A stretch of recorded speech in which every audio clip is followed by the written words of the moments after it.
Mukama mutyabagalwa balungi abeekumira kusenga face to 56 mbaniriza ate omulundi omulala mu vidiyo yaffe ya leero. Olunaku lwa leero njagala kwogera ku bintu ebireetera oba ebintu ebiviirako omukyala okulumwa nga muli mu kwezina.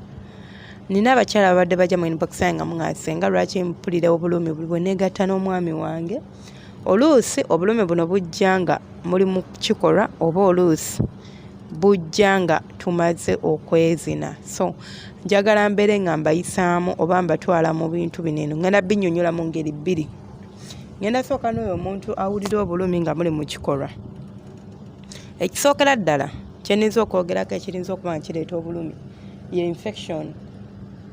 Infections buli bw'obeera ng'olina infection ng'ate enkulu va ku bino infection tufuna infections ne tuzigayaalirira ne tutazijjanjaba n'olaba discharge era tegerekekaawo n'otuuka n'okuvaamu akasu wansi naye nga ggwe oli comfortable.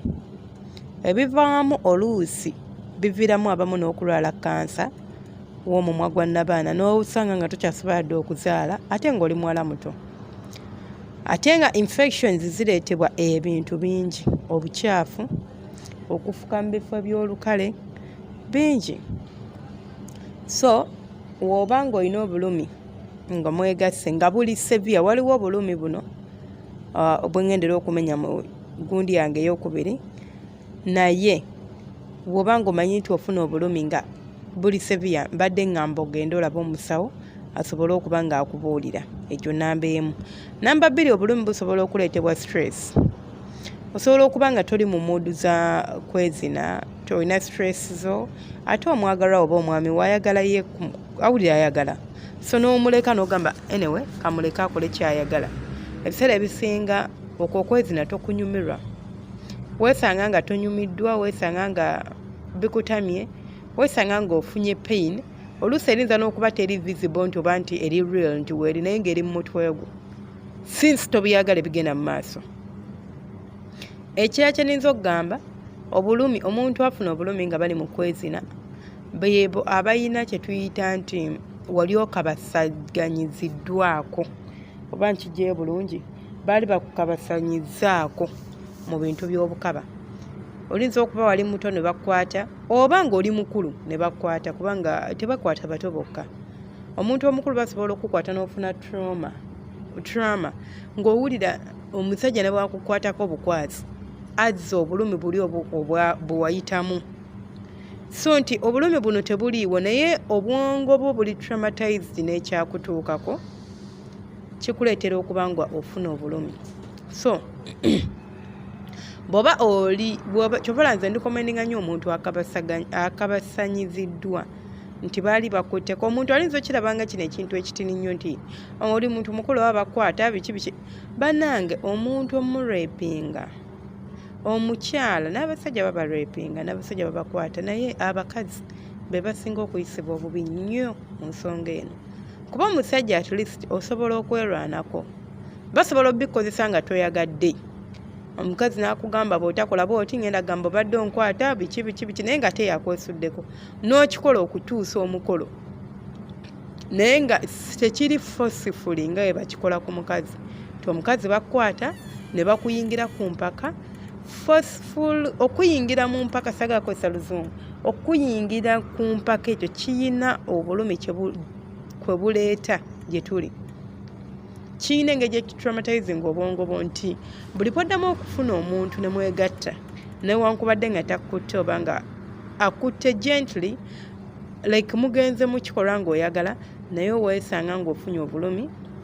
Era kyenva ndikomendinga bw'oba ng'oli eyo ng'olina obulumi, ng'ofuna obulumi nga mwezina oba nga amaze okwezina naye ng'olina experience gye njogeddeko nti olinza okuba wakwatibwa oba wakabasanyizibwa mu buto, nandikusabye n'olaba therapist at least n'osooka ojjawo ekyo oba ne bajjanjaba ekyo ne kivaawo mu mutwe gwo. Awo ojja kuba ng'ojja kunyumirwa ebintu by'okwezina, naye wekitavaamu obulamu bwo bwonna osobola okwesanga nga bw'owangadde ku nsi kuno tonyumiddwa, tozzeemu yadde okukinyumirwa. Omuntu ne bw'oba omwagala bw'oba tewejjanjabye oba tojja kubinyumirwa. Namba bbiri, ngenda kwogera ku mukyala omukalu. Ebiseera ebisinga buli bw'obeera ng'oli mukalu ofuna obulumi. Olaba omusajja bw'aba azina emmana enkalu omukira gwe gukoloboka ne gujjako otubwa oba kye twandise bu bruises, omanyi nga bw'onaaba nga weekolobodde ku kisenge bw'obeera bwe kityo. So bruises zino omusajja zaafuna tezijja ku musajja yekka oba obuba tebujja ku musajja yekka, ogenda okwesanga nga naawe omukyala olumwa kubanga mbuuza otya, kubanga ali kuzina naye azina nkalu, kugamba ateekayo bw'ajjayo gwe ne bw'okwata olugalo n'olukuuta ewantu nga bali tight bwoti n'oluyingiza nga bw'olugjayo owulira olubo okubabuukirira inflammation, omuzungu kyayita inflammation, owulira okubabuukirira oluliroliro n'owulira nga tolina mirembe, n'owulira nga tebikunyumira. So ekintu kyekimu kyenyiza okudescribingira nga ekimu ku bivaako okuba nga ofuna obulumi nga mmaze okwezina kwe okubanga oli mukyala mukalu bagubandise na bukalu. Okubeera omukalu si musango gwo ate erudda gusobola okuba omusango gwo, kuba abakyala abamu temwefaako, ebintu ebimu mubiteekinga for granted, ogamba kasita ndi mulungi nina feesi yange biki naye okubeera n'amazzi mu manayo tekiyamba musajja oba tekisanyusa musajja yekka, wabula naawe nga gwe kikuyamba okubanga ojja kunyumirwa ebyokwezina, ojja kubyesunga kubanga togenda kutya nti bwe tuneezina ngenda wulira obulumi. Ekirala kyenyiza okwogerako kwe kubeera nga oli nervous, otidde.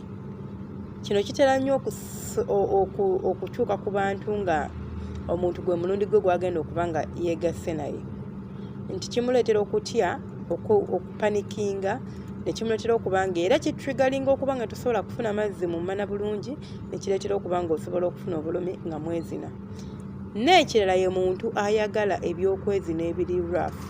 Waliwo abasajja nga bo baagala biri rough, nga ne bw'oba oli mubisi tagenda kukwata gently, ye ayagala by'amaanyi. So naye asobola okubeera nga ali contributinga ku kuba nga osobola okuba nga ofuna obulumi nga mwezinye oba nga muli mu kikolwa.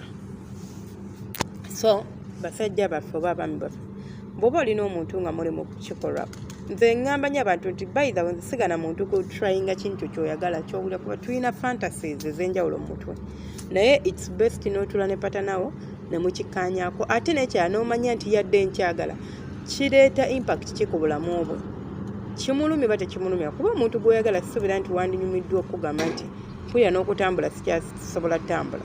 Abasajja n'abamu oli bibagamba nga basanyuka, banaye ndi musajja namuzinye tasobola wadde n'okutambula, wanzinye sobola wadde n'okutambula, ekyo kikufuula omusajja? Nedda tekikufuula musajja. Then ensonga yange endala gye ngenda okwogerako ey'okuba nga waliwo abakyala abayina emmana enfunda nga natural oli mutini, ate n'osangibwa ng'ofunye omusajja nga munene. Abasajja abamu banene nga bwe nkugambye nti banene, era nabo beemanyi nga naye bw'agujjayo omuggo gwagamba kyekyo nina omukira. So bw'aba alina omukira omunene ne bw'oba nga emmana ye erimu amazzi, ojja kwesanga nga akulumizza nti aguyingizaayo. Ate abamu babeera n'emikira gino eminene ne bateepimira, n'ayagala agusonsekayo gwonna omulundi gumu, like mulundi gumu nga talina kgenda mpola kubanga emmana eri elastic paka bwemanyiira. Agusonsekayo mulundi gumu weesinkana ng'oluusi akuyuzizza n'okuyuza, obanga oluusi akuleetedde obubwo obwo bwenjogeddeko bu bruises ng'ofunye obulumi, kubanga bw'ofuna akabwa yadde kamu ne bwaddamu kuzina oba owulira bulumi. Kali akabwa ke nkugambye ke kukolaba nti nno nti bw'oyiwawo amazzi owulira ngu pain. So omwami oba olina omukira omunene, omukyala omusaasira, mulowooza nti nga wayitayo omutwe gw'omwana, wayitayo omutwe gw'omwana kyova olaba bwe gumala oyitayo bakunyiga mu kyogero, bakunyiga era bakuwa eddagala ery'okunyiga ne mu ddwaliro. Kitegeeza nti oba okoseddwa era oba olumiziddwa. So temwegeraagalanya ku nsonga eyo. Bw'oba omanyi nti olina omukira gwo nga munene mulungi, weebale kuba nago, naye beera ng'omanya nti omuntu gwe ndi naye nnyinza okuba nga mulumya oba nga simulumya. Nsobola ntya okukozesa omukira gwange guno naye mbeera nga simulumya, ng'anyumirwa nga ate nange nnyumirwa. Mukole research era muyige engeri gye musobola okuba nga musobola obikwasaganyaamu. Mbadde mulwadde, mbadde mu ne kasenyiga naye ngenze entereera. Kyovula mbadde embuzeebuzemukko. Naye nga video yaffe neyaleero ngenda gikomya wano. Teweerale subscribinga, kulikinga na commentinga. Ezo ze zimu ku nsonga ezireetera omukyala okubeera ng'asobola okufuna obulumi ng'ali mu kikolwa oba nga bamaze okwezina oba nga mumaze okwezina. So toda subscribe, liking, commenting. Aina kyombuuza kiteeke mu comment section, aina kyoyongerako nawe kiteeke mu comment section. Ko wena ng'olina kyoyagala okumanya oba nga olina ddagala kyonna osobola okuba ng'okimbuuza. Agala okwogerako nange privately onsanga ku 2+56 just WhatsApp tokuba 2+56 85 40 28 60 konsanga nombuuliramu ensongayo. Osanga abamu abajja sayagala kumbuuza kabamu oba oyagala just ng'olina by'oyagala okumbuuza privately mba nsobola okuddamu. Sikukyagi nga yadde n'ekikumi free of charge as long as otuukira ku nsonga. Abantu besaagala be bajja ne bagamba hayi senga oli otya hayi ninako message nga 10 tonsuubira kuddamu ya hayi nga waliwo yanteereddeko message mbuuzaako nti hayi oba oli otya gyebaleko onteereko kyoyagala okuŋŋamba. Omukama abankumire temujjanga okwo.